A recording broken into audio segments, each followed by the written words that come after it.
کو دیا تو یہ بات بھی پتا تھی تو حضور نے دعا کیوں نہیں کر دی؟ دعا کر دیتے تو کربلا کے میدان میں جو ظلم و ستم ہوا آپ کے اوپر یہ نہ ہوتا، دعا کر دیتے بات ختم ہو جاتی۔ لیکن یہ دنیا دار العمل ہے۔ کیا ہے یہ کرنے کی جگہ ہے، یہ عمل کرنے کی جگہ ہے، یہ دار الجزا نہیں ہے۔ یہاں ہم اور آپ جو کریں گے اسی کا اجر کل قیامت کے دن میدان محشر میں اللہ تبارک و تعالی ہمیں اور آپ کو دے گا۔ دنیا میں جو چیزیں ملنے والی ہے اس سے آپ بھاگ نہیں سکتے۔ جو چیز اللہ تبارک و تعالیٰ نے آپ کے مقدر میں کر دی ہے اس سے آپ بھاگ نہیں سکتے ہیں، اور جو چیز اللہ تبارک و تعالیٰ نے آپ کے مقدر میں نہیں لکھی وہ آپ پا بھی نہیں سکتے ہیں۔ سمجھ رہے ہیں کہ نہیں؟ تو یہ کرنے کی جگہ ہے۔ دنیا کیا ہے؟ یہ دار العمل ہے، جو کرنا ہے یہی کرنا ہے، قبر کے اندر نہیں کرنا ہے، میدان محشر میں نہیں کرنا ہے، جو بھی کرنا ہے تو یہی کرنا ہے۔ سمجھ رہے ہیں؟ تو کرنا کیا کیا ہے؟ بہت سارے کام کرنے کے لیے ہیں، کچھ بھی ہم اور آپ کر سکتے ہیں۔ تو اللہ تبارک و تعالیٰ نے جب بندوں کو پیدا فرمایا تو دنیا میں بہت ساری چیزیں ایسی ہیں جس سے ایک انسان کیا ہوتا ہے؟ چھوٹا بن جاتا ہے۔ چھوٹا کیسے بن جاتا ہے؟ لوگوں کی نظر میں اپنے اعمال کے حساب سے وہ کمتر ہوتا چلا جاتا ہے، اور کچھ چیزیں ایسی ہیں کہ انسان جب کرتا ہے تو وہ بڑا ہوتا چلا جاتا ہے۔ سمجھ رہے ہیں؟ اچھے کام کریں گے تو بڑے ہوتے چلے جائیں گے، اور برا کام کریں گے تو چھوٹے ہوتے چلے جائیں گے۔ اسی اچھے کام میں ایک سب سے بڑا کام یہ ہے کہ اللہ تبارک و تعالیٰ کے لیے ایک انسان اپنی زندگی کو گزارے۔ سنیے، اللہ تبارک و تعالیٰ نے فرمایا، اے محبوب آپ فرما دیجئے، قل ان صلاتی، میری نمازیں، قل ان صلاتی و نسکی و محیایا و مماتی للہ رب العالمین۔ اے محبوب آپ فرما دیجئے میری یہ نماز،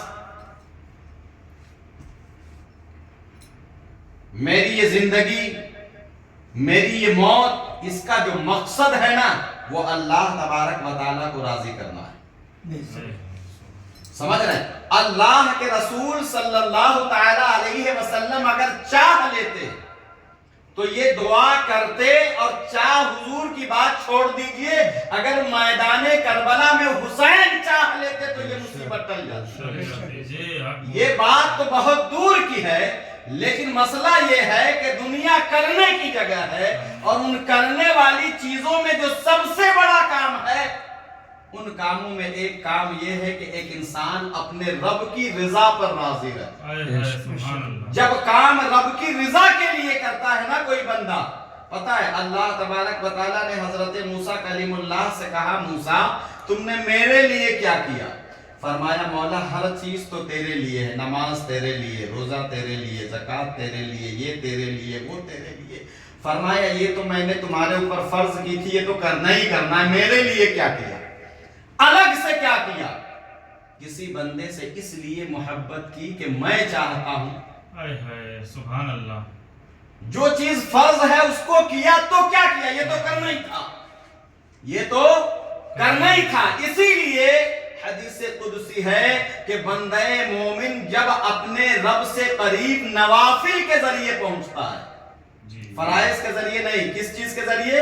نوافل کے ذریعے، تو اللہ تبارک و تعالی وہ اپنے بندے سے اتنا قریب ہو جاتا ہے، اتنا قریب ہو جاتا ہے، قدرت اس کے اوپر غالب آ جاتی ہے، اور چلتا وہ ہے لیکن چلنا خدا کا ہوتا ہے، دیکھتا وہ ہے لیکن دیکھنا خدا کا ہوتا ہے، پکڑتا وہ ہے لیکن پکڑنا خدا کا ہوتا ہے۔ یہ کب ہوتا ہے؟ جب بندہ نوافل کے ذریعے سے، نوافل کام ایسا کرو تو ثواب نہیں کرو گے تو کوئی پکڑ نہیں ہے، لیکن یہ چیزیں جو الگ سے ہم ایڈ کر رہے ہوتے ہیں، سمجھ سمجھ رہے ہیں کہ جی نہیں؟ میں تمہید باندھنے کی کوشش کر رہا ہوں، جو الگ سے کرنے کی کوشش ہم اور آپ کر رہے ہوتے ہیں، یہ چیزیں اللہ تبارک و تعالیٰ سے ہمیں بہت زیادہ قریب کرتی ہیں۔ سمجھ رہے ہیں؟ تو حضرت امام حسین کے بارے میں یہ بات مشہور تھی، لیکن آقا کو بھی یہ پتا تھا کہ یہ جو شہید ہونے والا معاملہ ہے، یہ اتنا بلند درجہ ہے دنیا اور آخرت میں، اتنا بلند مقام اس کے بدلے میں میرے نواسے کو مل جائے گا کہ عام شہیدوں کا تو یہ حال ہوگا کہ جب وہ جنت میں ڈال دیے جائیں گے تو اللہ تبارک و تعالیٰ سے کہیں گے اے میرے مالک، تیری جنت میں وہ مزہ نہیں مل رہا ہے جو دنیا میں تیرے نام پر سر کو کٹانے میں ملتا ہے۔ اللہ اکبر۔ تو جب یہ عام شہیدوں کا حال ہے تو جو سید الشہداء ہوگا، جو دین کو بچانے کے لیے اپنے آپ کو شہید کرے گا، تو ذرا سوچ کر کے دیکھیے اس کا مقام کتنا بلند و بالا ہوگا۔ تو اللہ تبارک و تعالیٰ نے یہ کیا ہے حضرت امام حسین کی تقدیر میں لکھ دیا تھا، اور جتنی چیزیں اللہ نے لکھ دی ہے ان چیزوں سے ہمیں اور آپ کو گزرنا ہے۔ اسی کو امتحان اور اسی کو آزمائش کہتے ہیں۔ تو یہ ساری چیزیں جب لکھ دی گئی تھی تو اللہ تبارک و تعالیٰ کے محبوب کو یہ بات پتا تھی کہ میرے نواسے کے تقدیر میں یہ چیز لکھ دی گئی ہے، تو یہ آزمائش آئے گی، اور میں یہ نہیں چاہتا کہ آزمائش میں میرا نواسا ناکام ہو جائے یا اس سے پیٹ پھیر کر کے بھاگ جائے، کیونکہ اللہ تبارک و تعالیٰ جب آزماتا ہے تو اس کے بدلے میں ایک انسان کے مرتبے کو بلند کر دیتا ہے۔ انسان یہاں تک کہ بتائے کہ جب بیمار ہوتا ہے اور جب آہ لیتا ہے ایک انسان، تو اللہ تبارک و تعالیٰ اس بیماری میں جو تکلیف ہوتی ہے اس کے بدلے میں بھی بندے کو ثواب عطا کرتا ہے۔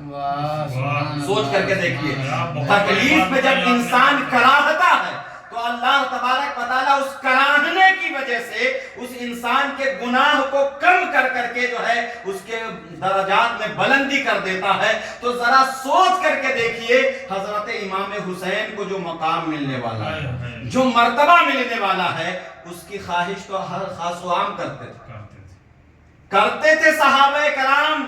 جب جنگ میں جاتے تھے اور جب دیکھتے تھے کہ ان کے سامنے میں کوئی شہید ہو گیا اور وہ زندہ واپس ہو جاتے تھے تو وہ اپنے آپ پہ پچھتاتے تھے، سوچتے تھے کہ کاش آج میں میدان جنگ میں شہید ہو جاتا اور جنت کا حقدار بن جاتا۔ سمجھ رہے ہیں؟ تو یہ وہ مرتبہ، یہ مقام حضرت امام حسین کو ملنے والا ہے کہ اللہ کے رسول صلی اللہ علیہ وسلم کی یہ خواہش تھی کہ یہ مقام اور مرتبہ میرے نواسے کو ملے۔ اس لیے کبھی بھی آپ نے دعا نہیں کی، کیونکہ یہ کرنے کی جگہ ہے، دعا کرتے تو ٹل جاتی، لیکن یہ جو مرتبہ ملنا تھا، یہ جو ٹائٹل لگ گیا آپ کے نام کے ساتھ، سید الشہداء حضرت امام حسین رضی اللہ تعالیٰ عنہ، تو یہ چیز آپ کو نہیں ملتی، یہ کرنے کی جگہ ہے۔ اسی لیے آپ کو پتا ہے کربلا کے میدان میں جب حضرت امام حسین پہنچ گئے 2 محرم الحرام کو، تو ایک بڑھیا تھی جس کے بیٹے کی شادی 17 دن پہلے ہوئی۔ کتنے دن پہلے؟ 17 دن پہلے شادی ہوئی تھی۔ نام ان کا عبداللہ، وہب بن عبداللہ کلبی بتایا جاتا ہے۔ اب 22 سال کا نوجوان، جب اس بڑھیا کو پتا چلا کہ کربلا کے میدان میں حضرت امام حسین آئے ہیں اور جو ہے کوفی لوگ ان کے اوپر ظلم کر رہے ہیں، یزید نے ان کو مارنے کا آرڈر دے دیا ہے، تو اپنے بیٹے سے کہا بیٹے میں جانتی ہوں کہ تیرے علاوہ میرا کوئی کمانے والا نہیں ہے، میں جانتی ہوں کہ تیرے علاوہ کوئی میرے گھر میں چراغ جلانے والا نہیں ہے، اور 17 دن پہلے شادی ہوئی ہے۔ ذرا سوچ کر کے دیکھیے کیسا نوجوان ہوگا۔ تو ماں کہنے لگی بیٹا کربلا کے میدان میں کیوں نہیں چلے جاتے؟ کہا اماں کیا کہتی؟ کہہ رہی ہو؟ کہا کہ بیٹا میں چاہتی ہوں کہ جا کر کے نواسے رسول کے اوپر اپنے جان کو وار دے، تاکہ کل میدان قیامت میں جہاں پر شہدائے کرام کی مائیں کھڑی ہوگی اس لائن میں میں بھی کھڑی رہوں گی، کہ کربلا کے میدان میں میرا بھی بیٹا شہید ہوا ہے۔ تو اپنی بیوی سے جب اجازت لینے کے لیے گئے تو بیوی بھی یہی بات کہہ رہی ہے کہ جائیے جہاں پر کل میدان محشر میں شہداء کی بیویاں کھڑی ہوں گی، کم سے کم وہاں کھڑا ہونے کا مجھ کو میسر موقع مل جائے گا۔ تو یہ جذبہ، یہ جو چیزیں ملتی ہیں دنیا میں بہت ساری چیزیں ہیں، یہ کرنے کی جگہ ہے. جو ہم اور آپ کریں گے یقین جانیے وہی ہمیں اور آپ کو ملنے والا ہے. تو سوال یہ ہے کہ حضور نے کیوں نہیں دعا فرما دی؟ تو ان سے یہ صاف صاف لفظوں میں کہا جا سکتا ہے کیونکہ اللہ کے رسول یہ نہیں چاہتے تھے کہ میرا حسین آزمائش میں پیچھے ہٹ جائے یا پھر اس کے بدلے میں جو ان کو بلندی ملنے والی ہے وہ بلندی آپ کو نہ ملے.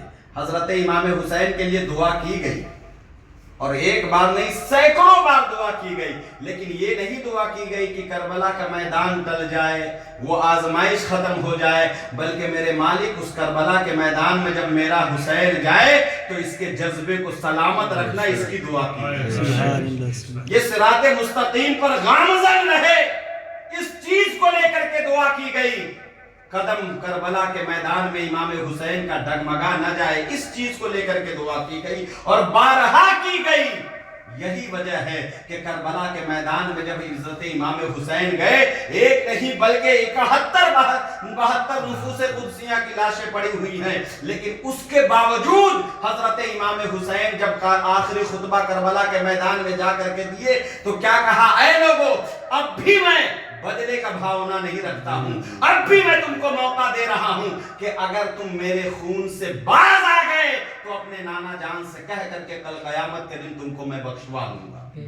اللہ اکبر! کتنا بڑا جذبہ کس کا ہو سکتا ہے؟ اتنا بڑا. اب دیکھیے کوئی بھی کام ہو جب اللہ کے لیے نہ ہو تو وہ بیکار ہے، بیکار ہے. چاہے وہ جتنا اچھا کام ہو، نماز ہی ہو اللہ کے لیے نہ